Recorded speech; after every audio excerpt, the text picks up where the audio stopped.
been years and still thinking I'm still being part of a fraternity where I'm sort of, you know, always find myself being in swimming and in life saving. And I still just enjoy it. That's how I always want to do things, being part of the water.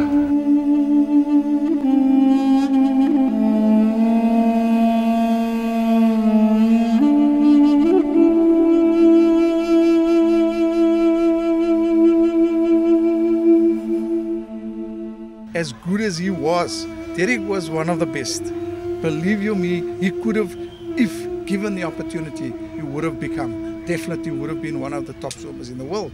When the riot really started here, this whole area was an uproar. With all that going on, you still had the faithful guys coming to the pool to practice.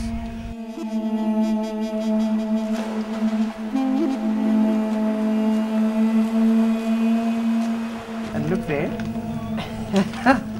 Event number 10, boys 15 to 1600 yards freestyle, record holder Derek Orderson. 100 free. 52.85 and I brought it to 51. If things were normal, Derek would have qualified for the Olympics the way he was swimming in those days. If you get up in the morning with fear, knowing that you may just not make it, all of a sudden those guys would just pop up, just shoot you with some tear gas and you would run around hoping that you would get an open door. And many people didn't know what SECO stood for, but it was the African Council on Sport. And he said no normal sport in an abnormal society. I mean, there was a sports boycott on. How can we be the people who's going to break those boycotts? So what you're saying, we'll be the best we can within those limitations. A lot of times one sit down and you think with a lot of sadness and you're upset about the things that happened in the 70s with a person such as Derek unable to go and represent his country in swimming. And the fact that he's still involved in the sport says a lot, because when people reaches Derek's age, you know, they begin to feel in many cases despondent, because the face of the sport is not changing quick enough. Ready? 1, go! Whites still believe that, even though like in Johannesburg, in Soweto, you find a few white coaches are trying to do something. But I still think that they believe that black youngsters can't swim and it's not a sport for them. And obviously we all know that we've never ever had the proper facilities throughout the country, and that's why black swimmers didn't advance to provincial or national competitive level according to white swimming. We even jokingly said that if he must die one day, then we must bury him at the beach, so that you can always see him, and we know that he will rest well knowing that he's next to the coast. Everything that we know or he has taught us, we still own it, because while we were here, he didn't let us sleep around.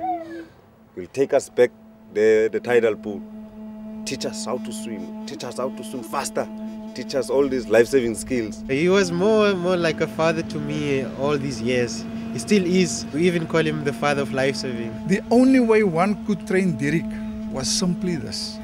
He would give the guys half or 3/4 lengths of the pool and say, right, Derek, I go fetch him.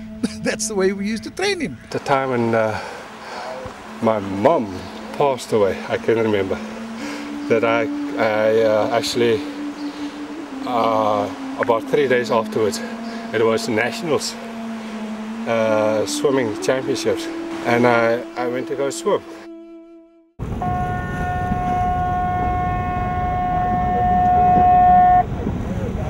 Oh! Derek! Derek! Oh!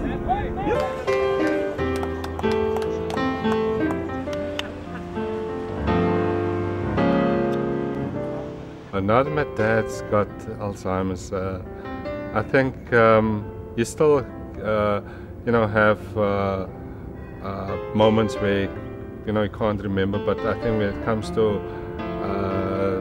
sitting down and trying to, he can still place himself in at a location where he can still remember his kids, Not that he can't remember at all. No, he can still. I do think he can still remember.